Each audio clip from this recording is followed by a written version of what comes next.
திமுக ஆட்சிதானே நடக்கிறது, திராணி இருந்தால் கொடநாடு கொலை வழக்கில் அதிமுக பொதுச் செயலாளர் எடப்பாடி பழனிசாமியை கைது செய்யட்டும் என அதிமுக முன்னாள் அமைச்சர் திண்டுக்கல் ஸ்ரீனிவாசன் கூறியுள்ளார்.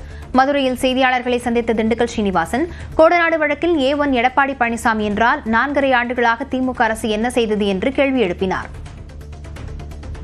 ஏன் பிடிச்சி உள்ள போடுங்கள, நாங்களா வேணாங்கிறோம். சட்டப்படி போடுங்க தம்பி. சட்டம் இருந்து அவருக்கு A1 இருந்து அக்யூஸ்டா இருக்காருன்னா போலீஸ் என்ன செய்யறாங்க? எல்லாம் திமுக ஆட்சி தான் நடக்குது. இப்போ 4.5 வருஷம் ஆகிப்போச்சு. ஆட்சிக்கு வர்றதுக்கு முன்னால் இருந்தது தானே கொடநாடு வழக்கு. உண்மையிலே அந்த திராணி இருந்து சரியான சட்டங்கள் இருந்தால் பண்ணட்டு. ஏன் A1 இருக்கிறவங்க ஏன் பிடிச்சி ஜெயிலில் போடாமல் வச்சிருக்காங்க? கரூர் கூட்ட நெரிசலில் 41 பேர் உயிரிழந்த சம்பவத்தில் 2வது நாளாக விசாரணையை தொடங்கிய சிபிஐ அதிகாரிகள் வேலுச்சாமிபுரத்தில் அளவீடு பணிகளை மேற்கொண்டனர். வேலுச்சாமிபுரம் பகுதியில் முதல் நாளில் 300 மீட்டர் தூரத்திற்கு 3D லேசர் ஸ்கேனர் கருவி மூலமாக 6 மணி நேரம் அளவிடும் பணிகள் நடைபெற்றது. 2வது நாளில் 10 பேர் கொண்ட சிபிஐ அதிகாரிகள் குழு 3D லேசர் ஸ்கேனர் கருவி மூலம் அளவிட்டனர். சுமார் 500 மீட்டர் தூரத்தில் உயிரிழப்பு சம்பவம் நடந்த பகுதியில் 8 மணி நேரமாக அளவிடும் பணியை மேற்கொண்டனர். காஞ்சிபுரம் மாவட்டம் ஏகனாபுரம் கிராமத்தில் நடந்த கிராம சபை கூட்டத்தில் பரந்தூர் பசுமை விமான நிலைய திட்டத்திற்கு எதிர்ப்பு தெரிவித்து 16வது முறையாக தீர்மானம் நிறைவேற்றப்பட்டது. பரந்தூரை சுற்றியுள்ள 20 கிராமங்களை உள்ளடக்கி 5746 ஏக்கர் பரப்பளவில் விமான நிலையம் அமைக்க திட்டமிடப்பட்டுள்ளது. இதனை அறிவித்த முதல் நாளிலிருந்து அப்பகுதி மக்கள் எதிர்ப்பு தெரிவித்து பல்வேறு கட்ட போராட்டங்களை நடத்தி வருகின்றனர். 2024ஆம் ஆண்டு நாடாளுமன்ற தேர்தலை புறக்கணித்தும் 15 முறை கிராம சபை கூட்டத்தில் தீர்மானம் நிறைவேற்றியும் தங்களது எதிர்ப்பை பதிவு செய்துள்ளனர். உள்ளாட்சிகள் தின விழாவை முன்னிட்டு நடைபெற்ற கிராம சபை கூட்டத்திலும் தீர்மானம் நிறைவேற்றப்பட்டுள்ளது. திருநாய்களை கட்டுப்படுத்த 138 மையங்கள் மூலமாக கருத்தடை செய்யப்படுகிறது என்று உச்சநீதிமன்றத்தில் தாக்கல் செய்யப்பட்டக்கூடிய பிரமாண பத்திரத்தில் தமிழ்நாடு அரசு தெரிவித்துள்ளது. இதற்காக 450 கால்நடை மருத்துவர்களுக்கு கால்நடை பல்கலைக்கழகங்கள் மூலமாக 15 நாட்கள் பயிற்சி வழங்கப்பட்டதாகவும் அதில் குறிப்பிடப்பட்டுள்ளது. இந்த வழக்கு திங்கட்கிழமையன்று விசாரணைக்கு வர இருக்கக்கூடிய நிலையில் மாநில யூனியன் பிரதேச தலைமை செயலாளர்கள் நேரில் ஆஜராக உத்தரவிடப்பட்டுள்ளது. தஞ்சாவூரில் ராஜராஜ சோழனின் 1040வது சதய விழாவை முன்னிட்டு அவரது சிலைக்கு மாவட்ட ஆட்சியர் பிரியங்கா பங்கஜம் மாலை அணிவித்து மரியாதை செலுத்தினார். ராஜராஜ சோழன் சதய விழாவின் 2ஆம் நாளில் ஓதுவார்களுக்கு புத்தாடை வழங்கும் நிகழ்வு நடைபெற்றது. பின்னர் பெரிய கோவிலில் இருந்து யானை மீது திருமுறைகள் எடுத்து வரப்பட்டன. தொடர்ந்து திருமுறை வீதி உலாவும் பெருவுடையாருக்கு 48 வகையான திரவியங்களால் அபிஷேகமும் நடந்தது.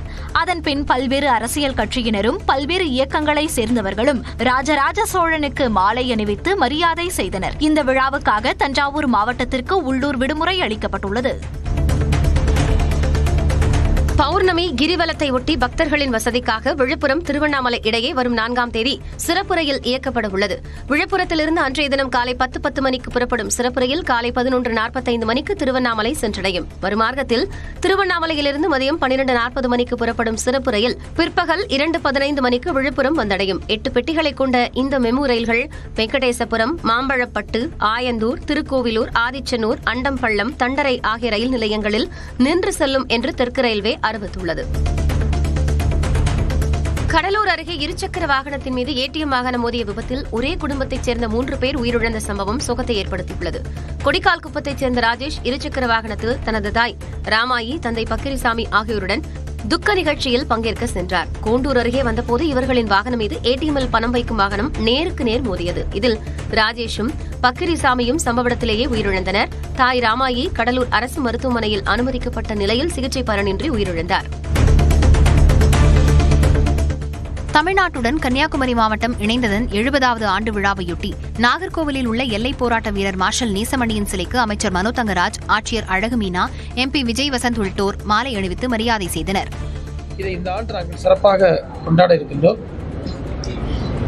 இந்த 70வது ஆண்டு துவக்க விழாவில் நாங்கள் இன்று முதல் தொடங்கி ஒரு 70,000 மரக்கன்றுகளையும் நட திட்டமிட்டிருக்கின்றோம்.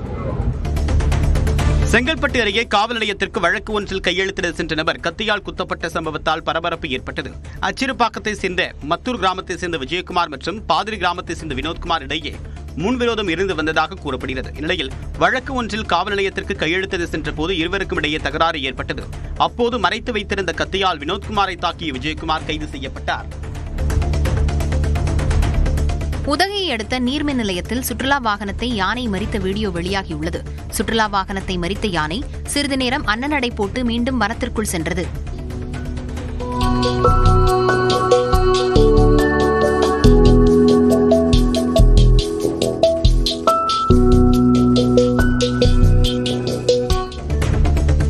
வெள்ளப்பெருக்கு காரணமாக கன்னியாகுமரி மாவட்டத்தில் உள்ள திற்பரப்பு அருவியில் குளிக்க 9வது நாளாக தடை விதிக்கப்பட்டது.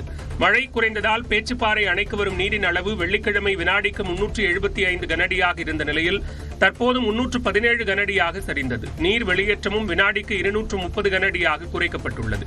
எனினும் சுற்றுலா பயணிகளின் பாதுகாப்பு கருதி திற்பரப்பு அருவியில் குளிப்பதற்கான தடை நீட்டிக்கப்பட்டுள்ளது.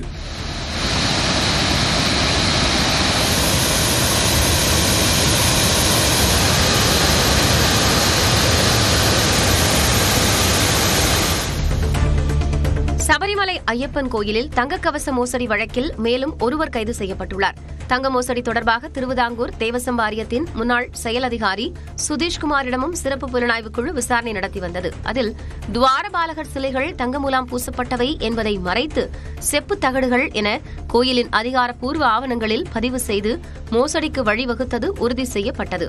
அதைத் தொடர்ந்து சுதீஷ்குமாரை சிறப்பு புலனாய்வு குழு கைது செய்தது. இந்த வழக்கில் உன்னிகிருஷ்ணன் பொட்டி, முராரி பாபு ஆகியோர் ஏற்கனவே கைது செய்யப்பட்டுள்ளனர்.